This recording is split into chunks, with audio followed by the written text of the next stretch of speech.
કેટલી દીનતા આપણા આચાર્યોએ બતાવી છે, કેવું સ્વરૂપ આપણા આચાર્યોએ શીખવાડ્યું, દીનતાનું સ્વરૂપ બતાવ્યું. દૈન્ય ભાવ જ્યાં સુધી નથી આવતું ત્યાં સુધી પ્રભુને પ્રસન્ન નથી કરી શકાતા.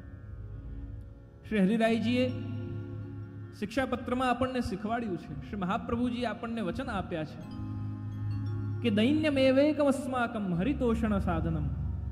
ભગવાનને પ્રસન્ન કરવા માટે બીજું કોઈ સાધન નથી, એકમાત્ર દીનતા જ છે જે પ્રભુને પ્રસન્ન કરી શકે છે. આપણા આચાર્યોએ પણ અતિશય દીનતાનું સ્વરૂપ દર્શન કરાવ્યું, આપણા ભગવદીઓએ પણ અતિશય દીનતાનું સ્વરૂપ બતાવ્યું છે.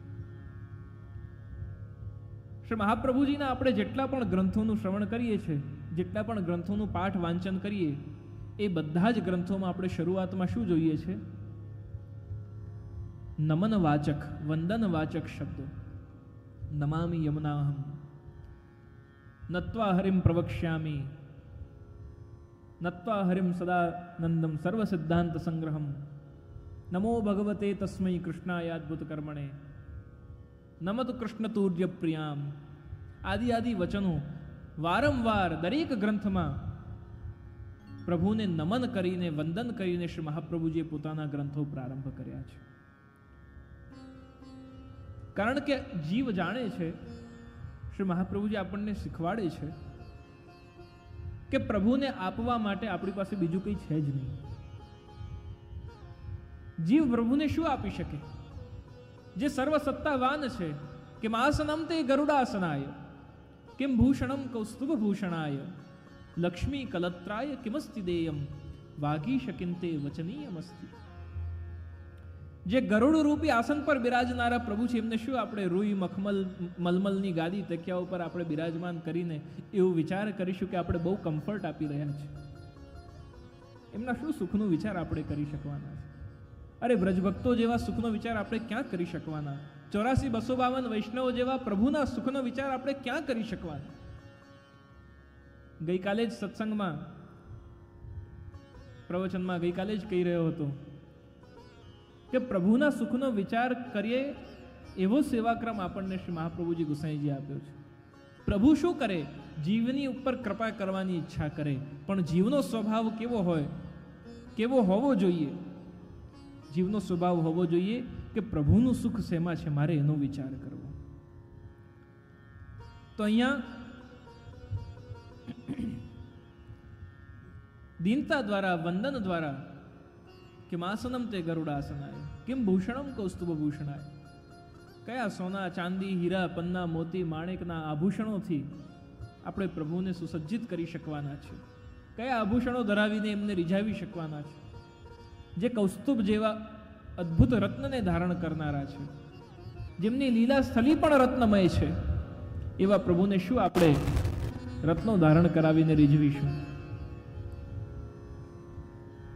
કિમ ભૂષણમ કૌસ્તુભ ભૂષણાય, લક્ષ્મી કલત્રાય કિમસ્તિ દેય. જે સ્વયં લક્ષ્મીપતિ છે, એમને શું આપણે નાના મોટા ડોનેશન કરીને, સેવા નોંધાવીને, ભેટ ધરીને આપણે શું એમને પ્રસન્ન કરવાનો પ્રયાસ કરીશું? દાન પુણ્ય કરીને આપણે શું પ્રસન્ન કરવાનો પ્રયત્ન કરીશું? જે સ્વયં લક્ષ્મીના અધિપતિ છે. ઘણા અમુક અમાઉન્ટ કોઈ સત્કાર્યમાં વાપરે તો એનું પણ લખાવે કે ભાઈ આટલો અમાઉન્ટ આમણે વાપર્યો, આટલા અમાઉન્ટ આમને ડોનેશન આપ્યું, એ લખાવડાવે. કેમ? કે એનાથી યશ પ્રાપ્ત થાય. પ્રભુને એ યશથી કોઈ મતલબ નથી, કારણ કે સ્વયં લક્ષ્મીના અધિપતિ. સંપદાથી પ્રભુને રીઝવી શકાય નહીં. અને કયું? વાગીશ કિંતે વચનીયમસ્તિ. વાણીના અધિપતિ સ્વયં ભગવાન છે, અને એવા વાણીના અધિપતિ પ્રભુને આપણે શું કીર્તન, સેવા, પાઠ, જપ, સ્તુતિ, પ્રાર્થના કરીને રીઝવી શકવાના છે? એનાથી પણ પ્રભુને રીઝવી શકાતા નથી. એકમાત્ર અગર કલિકાલમાં આ જીવ પાસે કોઈ સાધન છે, કોઈ પ્રકાર છે, કોઈ પદાર્થ છે, તો એની માટે કહ્યું નમનમેવ કર્તવ્યમ નાધિકમ શક્યતે ઇતિ સૂત્ર. નમન સિવાય, વંદન સિવાય બીજું કંઈ પણ જીવ કરવામાં સામર્થ્યવાન નથી. એના સિવાય તો આપણે તેરા તુજકો અર્પણ જ કરી રહ્યા છે. પત્રમ પુષ્પમ ફલમ તોયમ, જે પણ છે બધું એમનું તો બનાવેલું છે, એમનું બનાવેલું જ આપણે એમને અર્પણ કરી રહ્યા છે.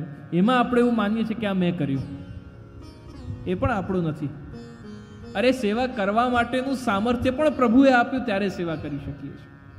તો અહીંયા વંદન કરવું, અને કોણે વંદન કરવું, કેવી દિનતા ગોપાલદાસજીએ બતાવી. ગોપાલદાસજીએ કહ્યું, વંદુ શ્રી વિઠ્ઠલ વર સુંદર. આ વિઠ્ઠલ કોણ છે? વિદ એટલે કે જ્ઞાન, ઠ એટલે કે શૂન્ય, અને લ એટલે કે ઉદ્ધાર કરતા. જે જ્ઞાન શૂન્ય છે એને શરણે લઈને ઉદ્ધાર કરે એનું નામ વિઠ્ઠલ.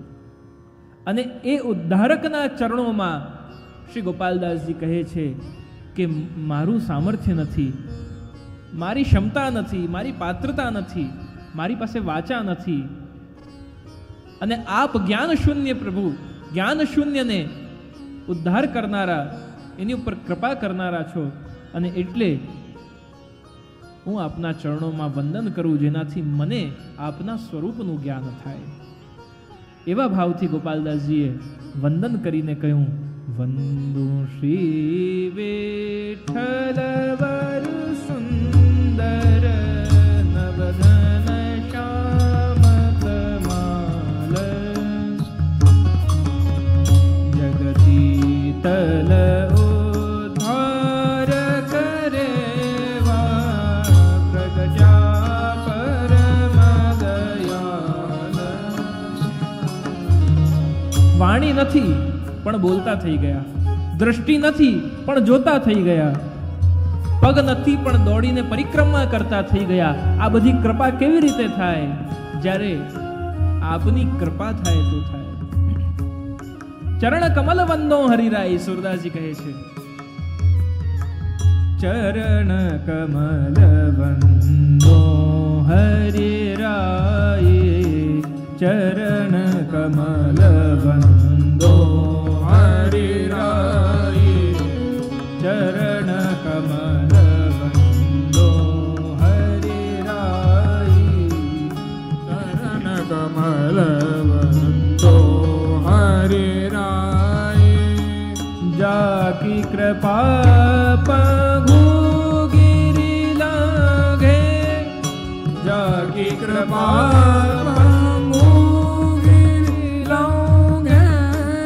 अंधे को सब कछु दर्शाई, अंधे को सब कछु दर्शाई.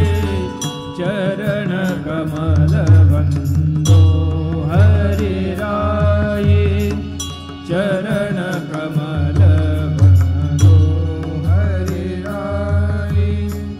बहेरो सुने मूक पुनि बोले, बहेरो सुने मूक पुनि बोले, बहेरो सुने मूक पुनि बोले, बहेरो सुने मूक पुनि बोले.